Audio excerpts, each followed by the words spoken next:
I never thought the words that would shatter my heart would come from my own daughter's mouth. But there I was, standing in my small kitchen after what was supposed to be a celebration, feeling like someone had just ripped my soul apart.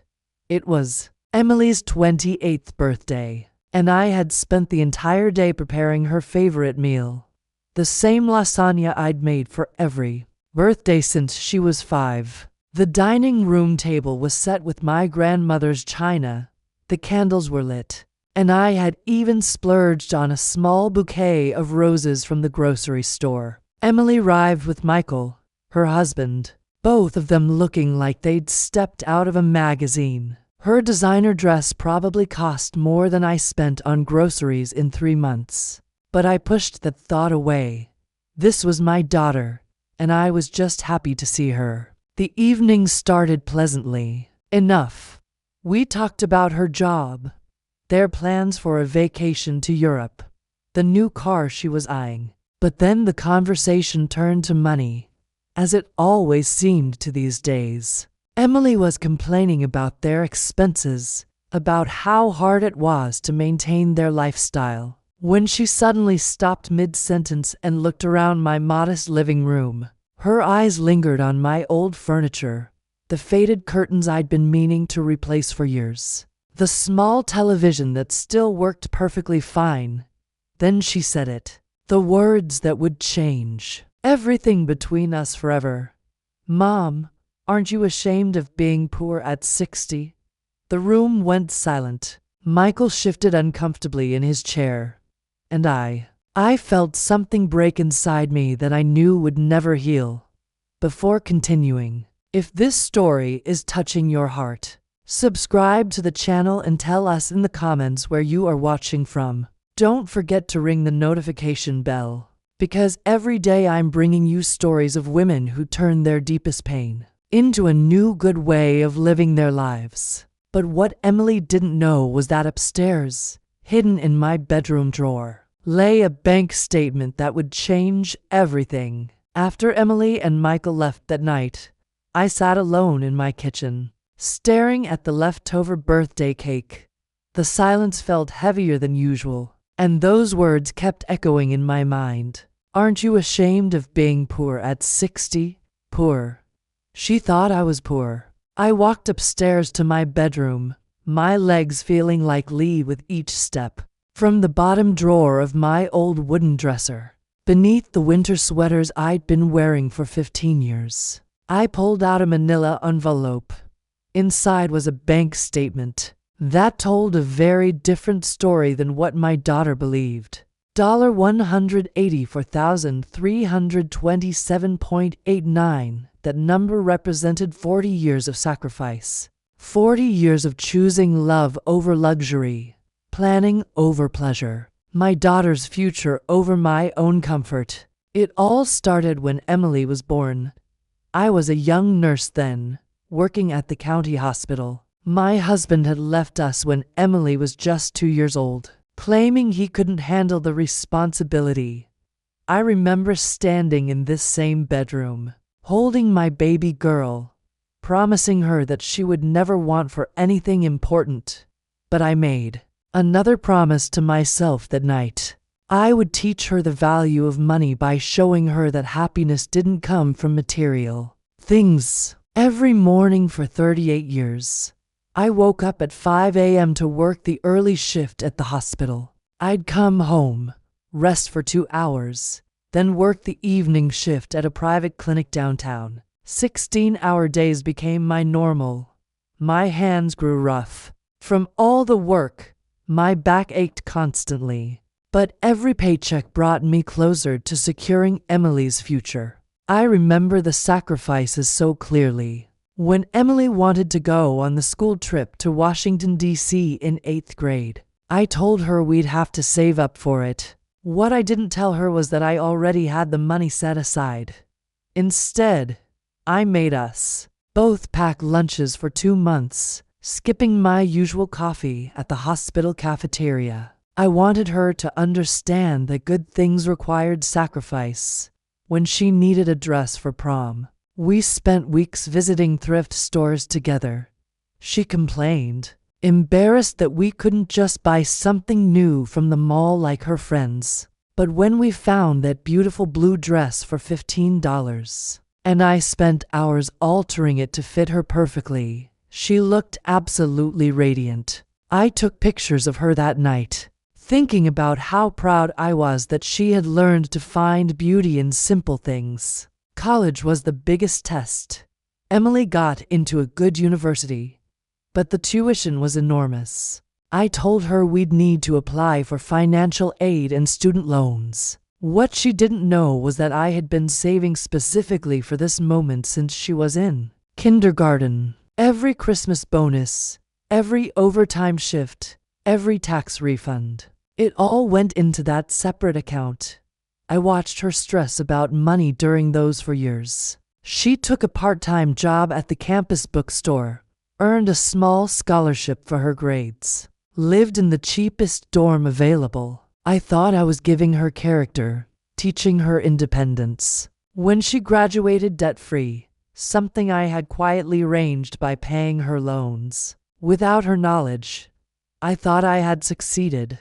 But somewhere along the way, something changed. Emily met Michael during her senior year. He came from money, the kind of family where financial struggle was just a concept you read about in newspapers. Suddenly, my daughter started noticing things she had never cared about before. The age of my car, the fact that I still used coupons at the grocery store, the way I mended clothes instead of buying new ones. After their wedding, which I paid for entirely, though I told Emily her father had left money for it in his will, the visits became less frequent. When she did come over, I could see her looking around my house with different eyes. Eyes that had been taught to measure worth by square footage and brand names.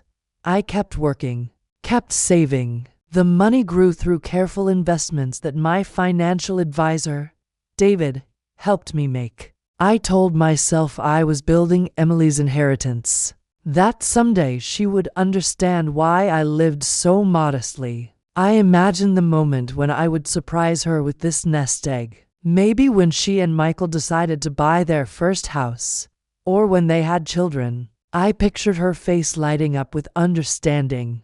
"Mom, you did all this for me," she would say, and finally comprehend the depth of my love. But as the years passed, Emily's visits became more painful. She would mention how embarrassed she was when her friends asked about her family. She started making excuses for why Michael and I rarely spent time together. "You know how he is with different types of people," she would say, not realizing how deeply those words cut. Last Christmas, she brought me a gift card to Walmart. "I thought this would be more practical for someone in your situation," she said with a smile that was supposed to be kind but felt patronizing. I thanked her warmly, not mentioning that I had given her a diamond tennis bracelet that had belonged to my mother, one of the few valuable things I had kept. I started to see the pattern. Emily had learned to be ashamed of where she came from. My careful lessons about the value of simple living had been misunderstood. She didn't see strength in my choices. She saw failure. The bank statement in my hands represented more than money. It represented every early morning when my body ached but I got up anyway. Every birthday when I gave myself a card instead of a gift, because Emily's present had used up my fun budget. Every vacation I didn't take. Every restaurant meal I skipped. Every new outfit I decided I didn't really need. Sitting there in my bedroom, surrounded by the same furniture I'd had since Emily was little, I finally understood what had happened. I had been so busy teaching my daughter that money wasn't everything that I had forgotten to teach her that love looks different for different people. And now, after 40 years of sacrifice, my own daughter was ashamed of me. But Emily didn't know about the bank statement. She didn't know about the stock investments, the CDs, the carefully planned retirement account that could have paid for a much different lifestyle. She was about to learn that sometimes the people you underestimate are the ones who surprise you the most. 3 weeks passed after Emily's birthday dinner, and I couldn't shake her words from my mind. Every morning when I looked in the mirror, I heard her voice. "Aren't you ashamed of being poor at 60? I started noticing things I had never paid attention to before. The way the grocery store clerk's eyes lingered on my coupon stack. How the bank teller seemed surprised when I made my modest deposits. Was this really how the world saw me? As some pathetic old woman who had failed at life? The breaking point came on a Tuesday afternoon when my neighbor, Mrs. Henderson, invited me over for tea.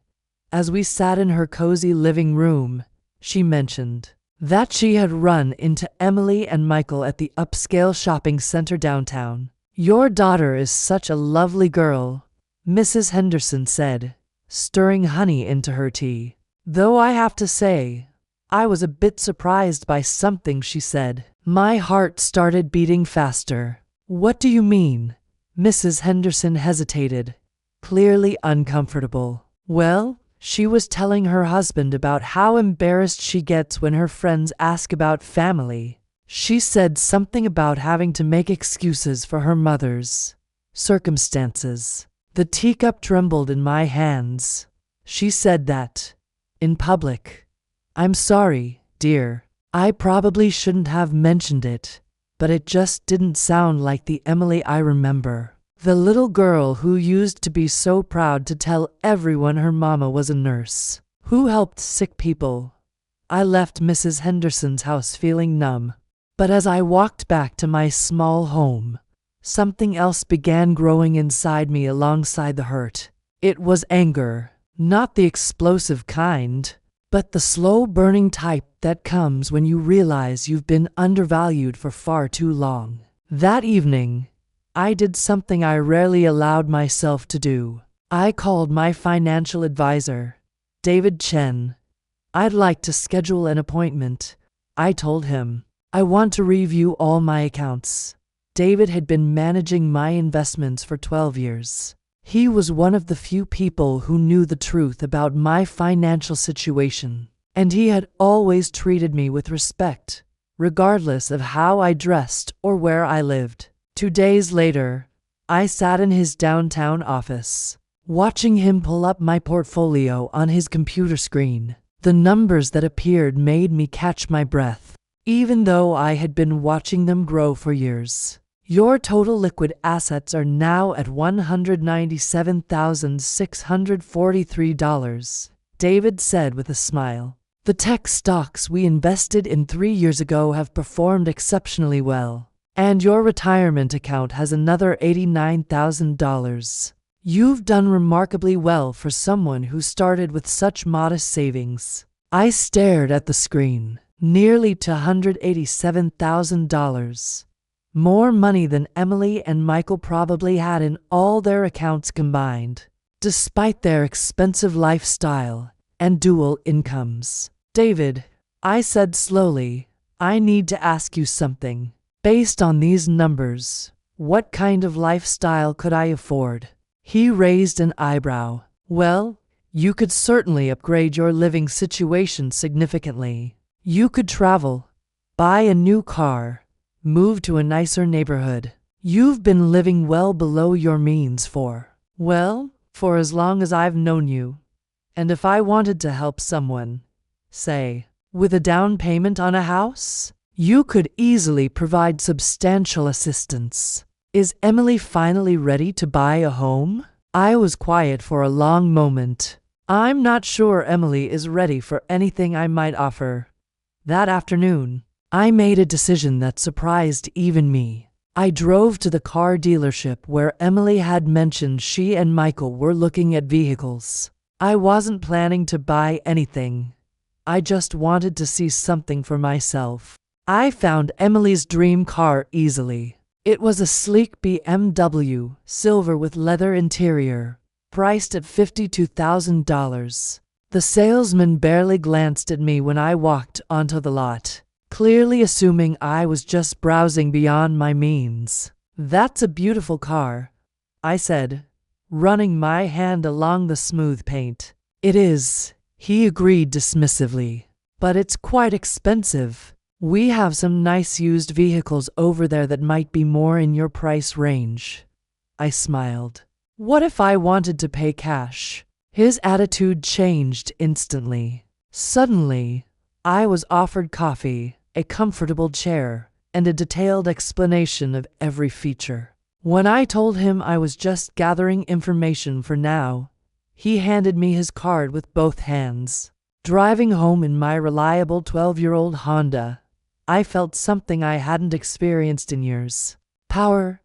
The power that comes from having choices, even if you decide not to use them. But the real revelation was still to come. That weekend, Emily called. She was upset about something and needed to talk. Against my better judgment, I invited her over for Sunday dinner. She arrived looking frazzled, her usually perfect appearance slightly disheveled. Over pot roast and mashed potatoes, comfort food I had hoped might soften whatever was troubling her, she poured out her frustrations. "Mom, I don't know what to do," she said, pushing food around her plate. "Michael and I are drowning in debt. The credit cards, the car payments, the mortgage on the condo. It's all too much." I listened quietly, feeling a familiar urge to fix things for her. "We've been fighting constantly," she continued. "Michael thinks we should ask his parents for help, but they've already done so much. And honestly, I'm embarrassed. We make good money, but somehow we never have enough." She looked up at me with tears in her eyes. "I know you don't have much, Mom, but do you think, could you maybe help us figure out a budget? You've always been good at making a little go a long way." There it was. Even in her desperation, Emily saw me as someone who was good at being poor, rather than someone who might actually have resources to help.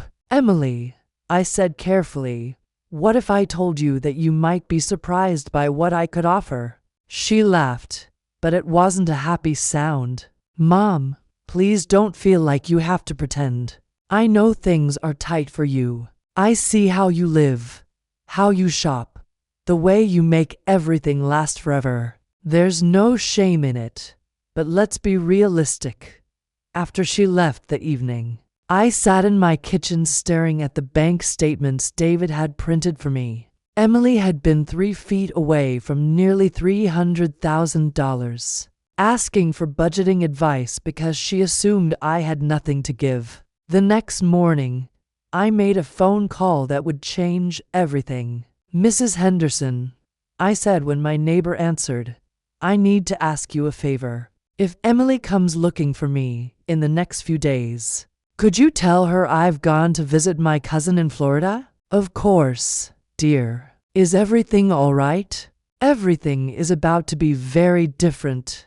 Before we continue, make sure to like this video and subscribe. With your support, we can keep bringing more stories from powerful women that touch the heart of all of us. I hung up the phone and pulled out David's business card. It was time to make some changes. Big ones. Emily thought she knew who her mother was. She thought she understood my limitations, my capabilities, my worth. She was about to discover just how wrong she had been about all of it. And this time, I wasn't going to be the one left feeling ashamed. I spent the next 2 weeks in what I can only describe as a state of awakening. For the first time in decades, I started making decisions based on what I wanted, not what I thought I should do for someone else. My first stop was the hair salon downtown, not the budget place I usually went to, but the upscale one where Emily got her highlights done. I walked in wearing my best dress, the navy blue one I saved for church, and asked for a complete makeover. "I want to look like the woman I actually am," I told the stylist, "not the woman everyone assumes I am."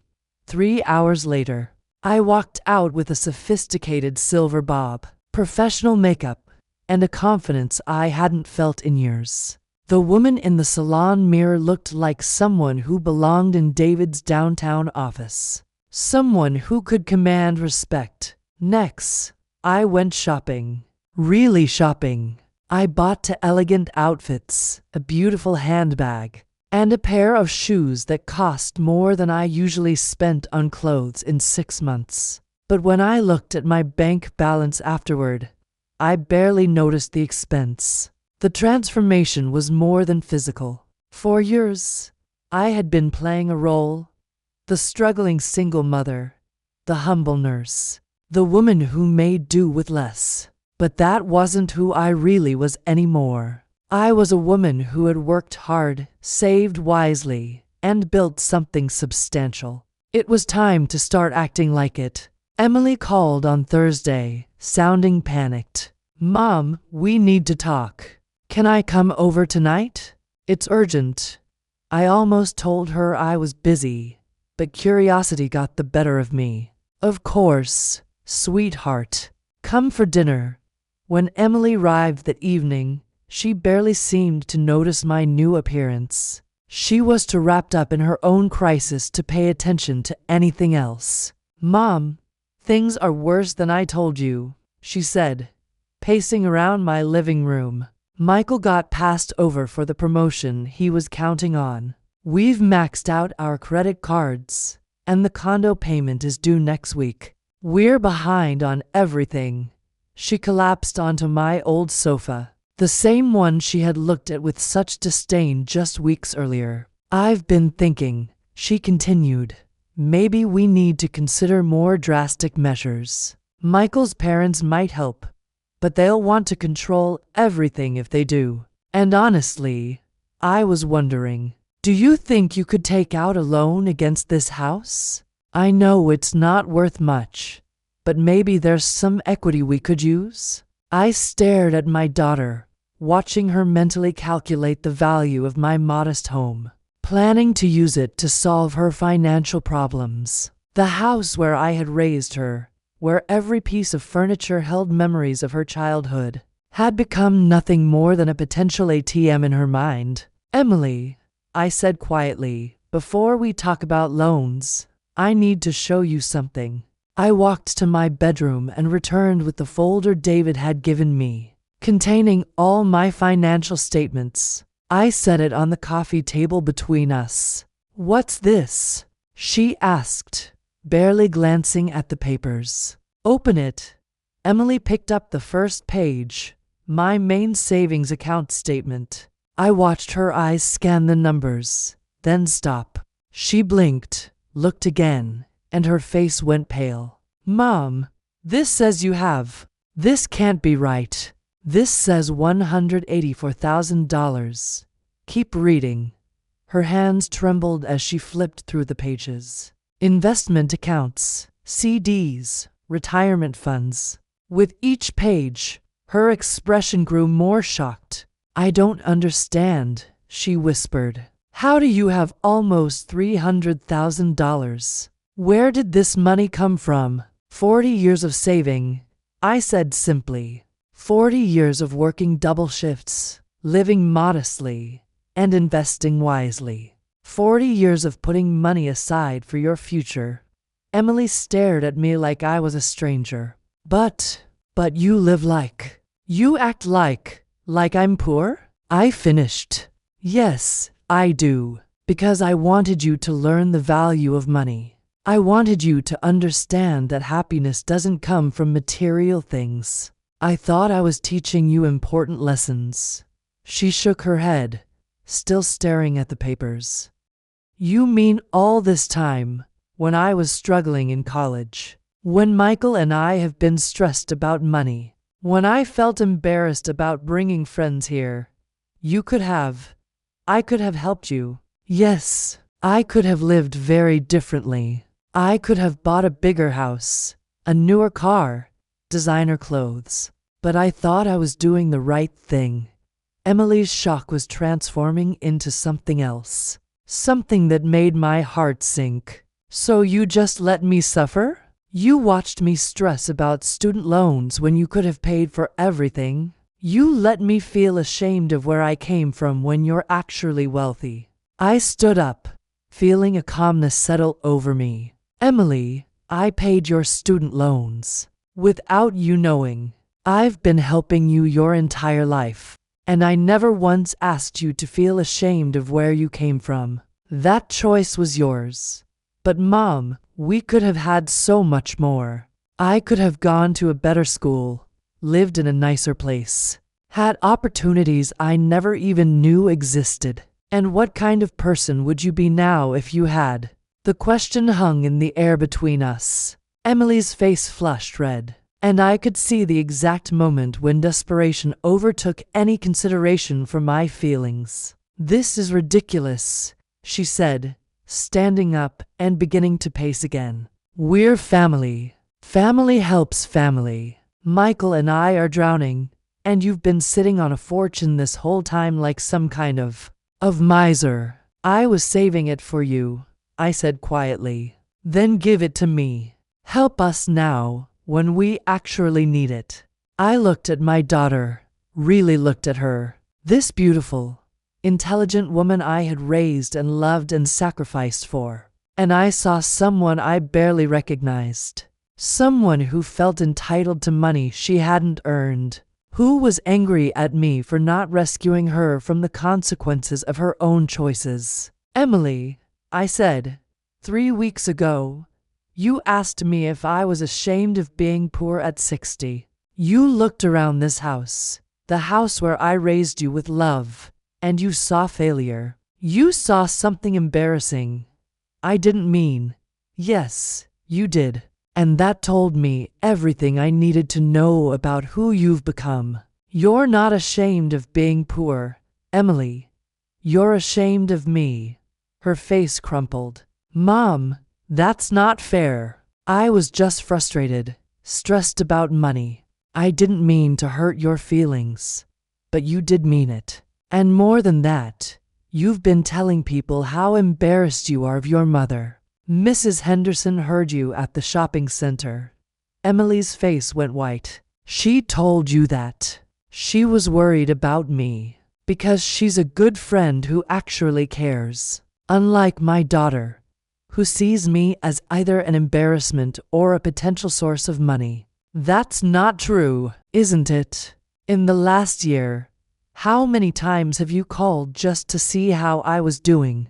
How many times have you invited me to spend time with you and Michael? How many times have you shown any interest in my life, beyond whether I could help solve your problems? Emily opened her mouth to respond, then closed it. We both knew the answer. I worked my entire adult life to build something for you. I continued. Every double shift, every coupon, every repair instead of replacement. It was all for you. I thought someday you would understand and appreciate the sacrifice.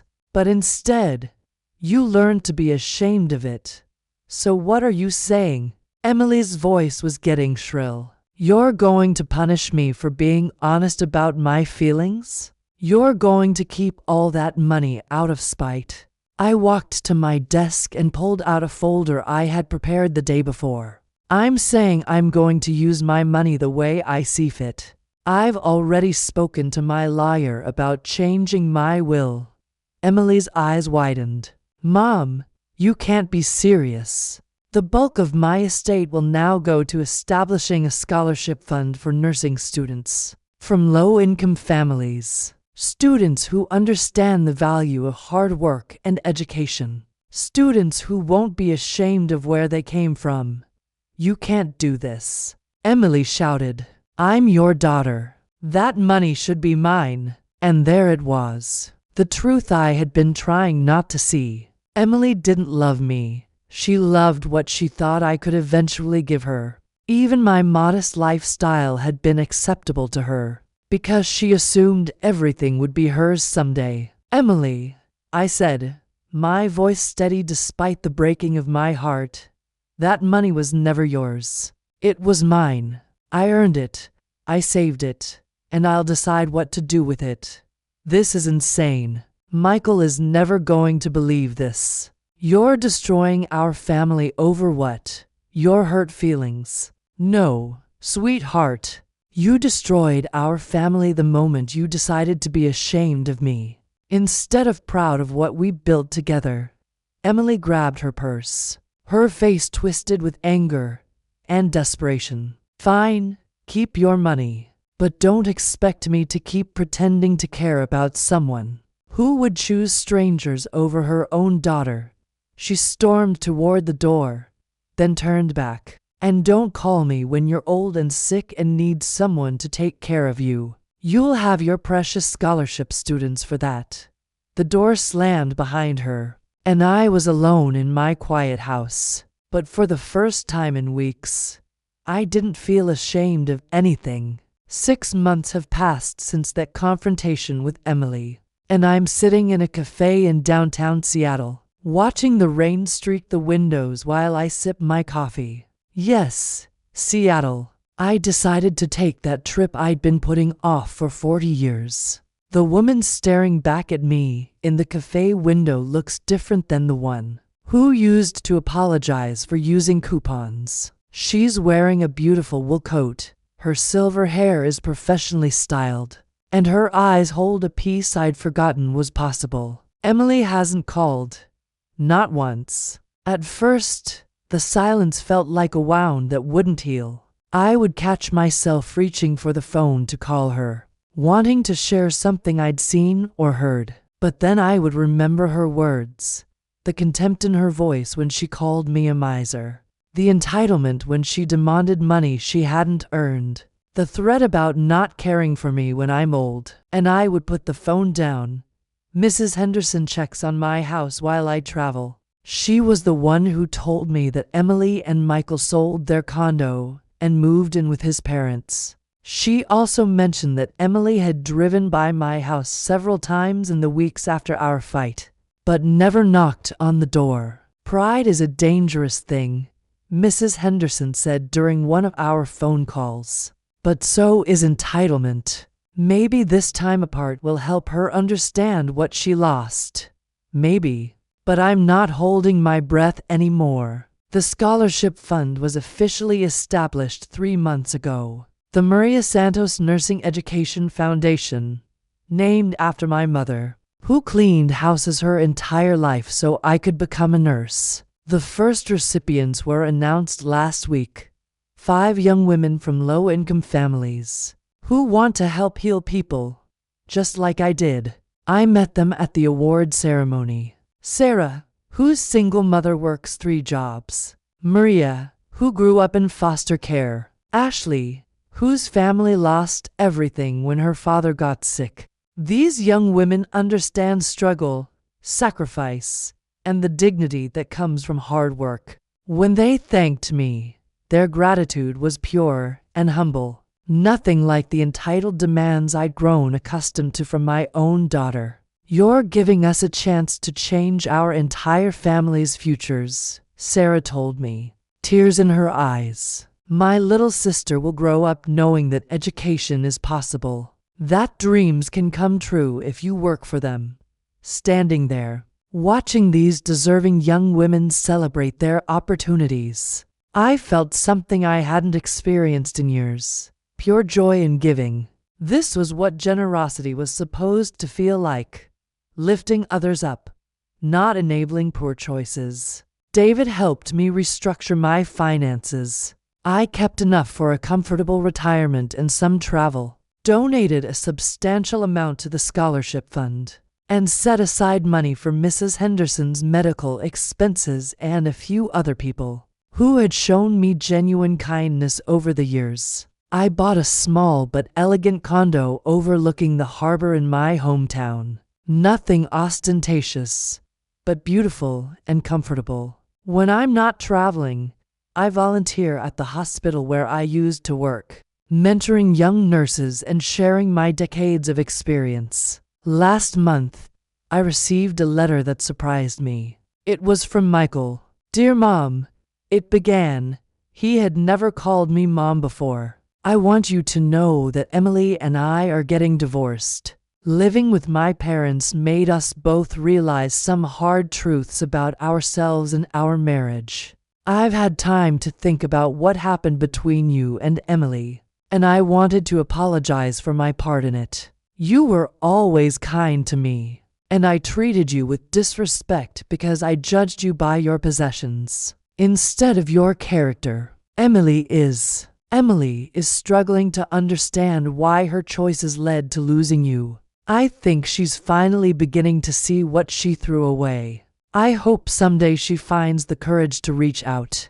But I understand if you can't forgive what we did. You deserved so much better from both of us. I wrote back, a brief but warm note wishing him well. Michael had been influenced by Emily's attitude, but he wasn't fundamentally cruel like she had become. I hoped he would find happiness with someone who valued character over appearances. 2 weeks ago, I was having dinner at a restaurant near my new condo when I spotted a familiar figure at the bar. Emily sat alone, looking thinner than I remembered. Her expensive clothes wrinkled and her usually perfect hair pulled back in a messy ponytail. She was staring into a glass of wine like it held answers she desperately needed. For a moment, my mother's heart wanted to go to her, to comfort her, to fix whatever was wrong. But then I remembered 40 years of sacrifice dismissed with the words, "Aren't you ashamed of being poor?" I remembered the entitlement, the demands, the threats. Instead, I paid my check and left quietly. Emily never saw me. Some people might think I'm being too harsh, that blood should forgive everything. But I've learned something important in these past months. Love without respect isn't really love at all. Emily loved what she thought I could give her, not who I actually was. And respect isn't something you can demand. It has to be earned.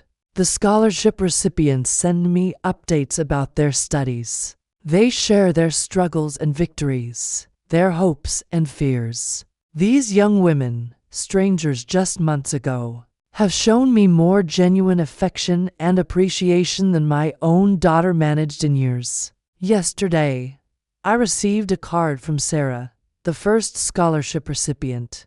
Inside, she had written, "Thank you for seeing potential in people like us. Thank you for believing that where we come from doesn't define where we can go. You've taught me that true wealth isn't about what you have, but what you choose to do with it." Sitting here in this Seattle cafe, watching people rush by in the rain, I realized that Emily was right about one thing. I'm not the same woman I was at 60. But I'm not ashamed of that change. I'm proud of it. I spent decades believing that love meant sacrifice without recognition, giving without acknowledgement, and accepting disrespect in the name of family loyalty. I thought that being humble meant making myself small. But I've learned that true humility isn't about diminishing yourself. It's about recognizing your worth and using it wisely. It's about understanding that some people will never appreciate your sacrifices, and that's not a reflection of your value. I am 66 years old, financially secure, and finally free from the burden of trying to earn love from someone who was incapable of giving it genuinely. Emily thought she knew who her mother was. She was wrong about everything except one thing. I'm not ashamed anymore. I'm proud of the woman I've become. If this story moved you, click on the next video that's appearing on the screen now. I'm sure you'll be surprised by this new emotional and heartbreaking story I have right here to tell you.